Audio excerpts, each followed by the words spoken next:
In today's world of fake news, misinformation, what else we have, what we all need are credible sources. Where are we today? What is happening?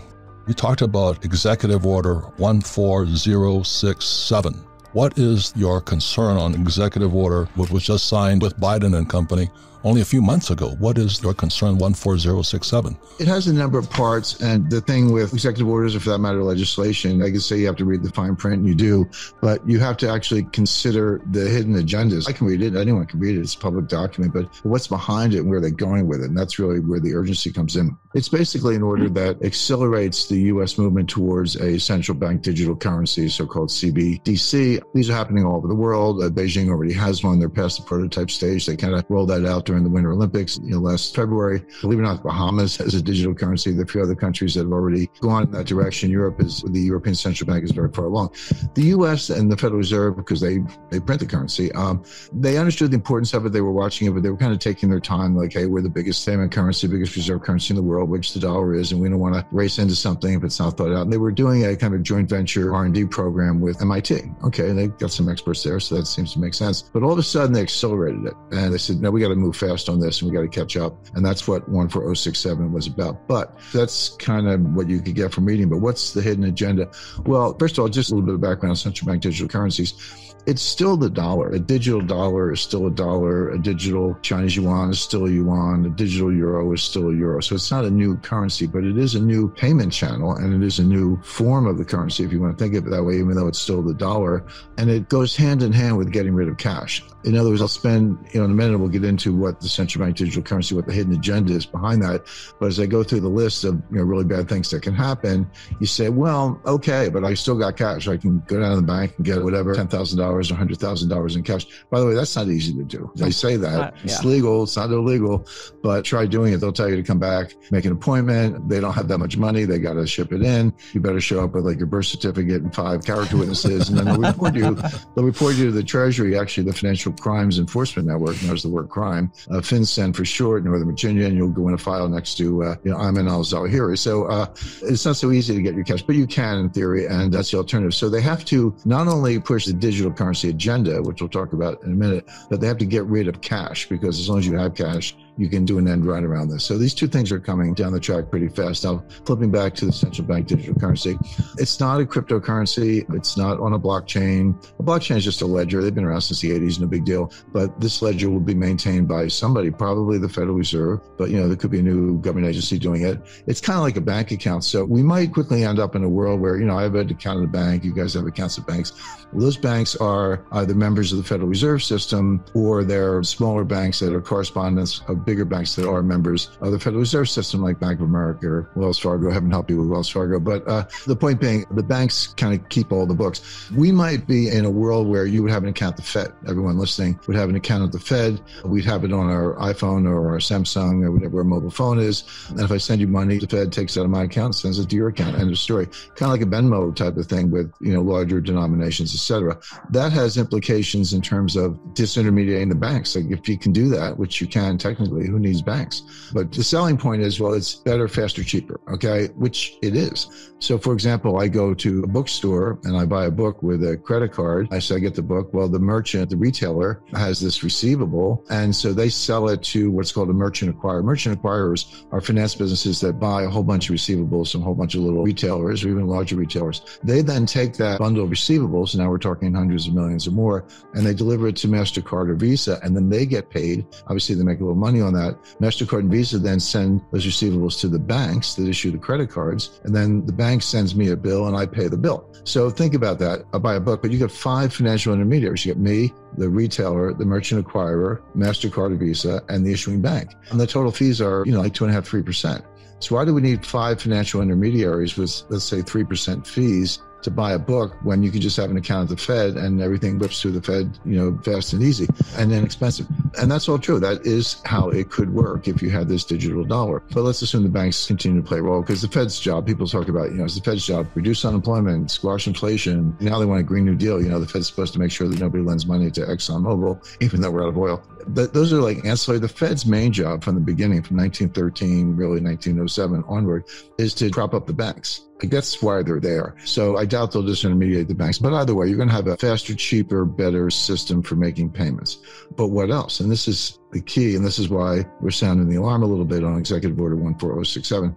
So once it's digital, a couple things. First of all, they know your whereabouts. Now, they already know your whereabouts from your iPhone, unless you turn your iPhone off, and not just turn it off, but put it in what's called a Faraday sac, which is a special woven fabric, a metallic weave that blocks radiation. And by the way, do the same thing with your EasyPass and a bunch of other stuff. But unless you do that, then they know where you are through your iPhone or your Samsung or whatever. So they already know your whereabouts. We have facial recognition software. People go, I'm going to in sunglasses and pull my hat down. Okay. They have what's called gait recognition software, GAIT, meaning how you walk. Believe it or not, everybody walks slightly differently. Wow. And it's like a fingerprint. So even if you're wearing a mask, they see you walking down the street, they're like, that's Kim, or that's Robert, or Jim, or as the case may be. So they already know a lot, and they know your whereabouts. But now they're going to know what you're buying, right? Because every product has a SKU, stock keeping unit code with a QR digital scan. They're going to know what you're buying. And this digital currency is programmable, meaning they can block certain purchases or not. So let's say you donate money to Elise Stefanik. She's an up-and-coming Republican leadership in upstate district in New York, or help you if you donate money to Donald Trump. They'll know that, first of all. And you might find that your account's frozen. Or let's say they want to see right now, if you work and you're an employee, it's a technical term defined, and you get paid and you get a W-2 at the end of the year, but they withhold it from your payment. You get paid every 2 weeks or whatever. They withhold taxes from your wages, and then you file your W-2, file your tax return, you reconcile, maybe you get a refund, maybe you owe a little bit, but they got the money up front through withholding. But that's not true for independent contractors and professionals, so doctors, lawyers, architects, landscaping. So anybody who's not a W-2 employee doesn't have withholding. They got to pay their taxes. But what if they could just take it out of your bank account? It's like, okay, you're a doctor, but you put the money in this bank, and I'm just going to take some number, 20% out of your bank account every month. And we'll send you a statement, 1099, file your tax return, and you owe or you get a refund, but no more honor system, in other words, and no more waiting until year end. We're going to take it out of your bank account. Or what if, as a form of stimulus, even though it's not stimulus, but they'll call it that, they say you get money in your bank account. Okay, but we're going to put a countdown clock on your bank account. And if you don't spend 10% of it in the next 30 days, we're going to deduct, that much. So in other words, use it or lose it. So now all of a sudden, I worked hard, I made this money, it's in the bank, but you're telling me if I don't spend it, I'm going to lose it anyway. So I might as well go spend it. And of course, the idea is to stimulate the economy. But the point is, the number of things you can do, from surveillance to identifying your political preferences, withholding taxes, account freezes, account seizures, time limitations on your money. Your money's a countdown clock. It expires after a certain period of time, et cetera. I could go on and on, but you take the point, which is it's not your money anymore. I've always said to people, you put your money in the bank, it's not your money, it's the bank's money, and they'll give it to you if they feel like it.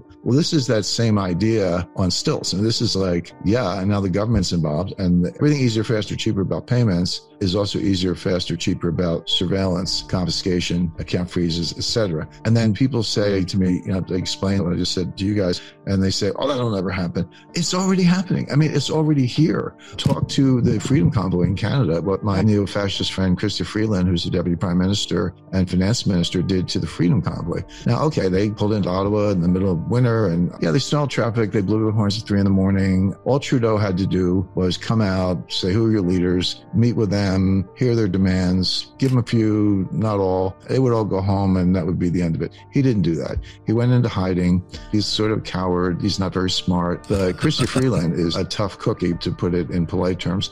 She called the banks in Canada. Now, the difference between Canada and the U.S., they only have 5 big banks. We've got like 5,000 or something. She called the banks, identified the bank accounts of the truckers, and froze all their accounts. She didn't stop there. She then called the crypto exchanges, got their names, froze their crypto accounts, seized their trucks. They couldn't feed their family. They were put in jail, hell without bail, literally couldn't feed their family in the middle of winter, all because of a non-violent protest. I want to emphasize there was no violence. Annoying. Give them a traffic citation for blowing your horn at 3 a.m, $500 fine, appear in court, whatever. I'm not saying there shouldn't have been any accountability, but being held in jail without bail, where all of your money's been frozen, your assets have been seized, they're non-returnable, and you can't feed your family, family for what, a nonviolent protest? And that's an exercise in fascism. But my point is, they did it all through digital banking systems and cryptocurrency systems. And they're doing it in China. They have what's called a social credit score. You take a train to go to a protest, okay? There are many runs on the bank. There's a group in China informing, don't pay your mortgages. In China, it's a little different because here, the builder builds a house, a buyer comes along, buys the house, gets a mortgage, pays the mortgage, but they get the house. In China, you take out your mortgage before the house is built, and then you owe the money, but the down payment and the mortgage money is used by the builder to build the house, and you move in like a year or two later, but you're already on the hook for the mortgage, except that the developer stole the money and didn't finish the houses. But the banks are saying you got to pay the mortgage, and people are saying no. So people are traveling around China to join these protests, but in China, you have a social credit score. They identify you through the banking system and then turn off your ability to buy a train ticket or a plane ticket. And then it goes on from there. You post something, the worst thing you do in China is compare Chairman Xi to Winnie the Pooh. He kind of looks like Winnie the Pooh. So, if you post a Winnie the Pooh meme or something, good luck getting your kids into school. Good luck getting health care for yourself, etc. So my point is, this is already being done. And then people say it'll never happen here. Why not? Show me something that was really poorly done abroad that isn't being done here sooner than later, particularly with the Biden administration. So I'll leave it at that. But this is more than just a digital currency. This is more than just convenience and cost savings, which it is. That's how they sell it. This gives them total surveillance, total control. It's the ultimate realization of the total surveillance state. And just look at what they did to Russia. I don't have to debate the war in Ukraine, but they froze the treasury notes held by the Central Bank of Russia. Well, what's the difference between that and default? Like, why do you buy a treasury note? Well, you buy them because you think the treasury is going to give you your money back and with interest. But when they freeze them, they're like, well, no, actually, we're not giving you your money back. So what's the difference between that and default? I would say there is no difference. So we've kind of already defaulted on treasury notes. Yes, selectively with a political wrapper around it. I get it. And given what's going on in China, Europe, and the U.S. sanctions on Russia, which are tantamount to a default, tell me they're not going to use this digital dollar for political enforcement. And the answer is they will. So, Jim, this is like George Orwell's Big Brother is watching. It is.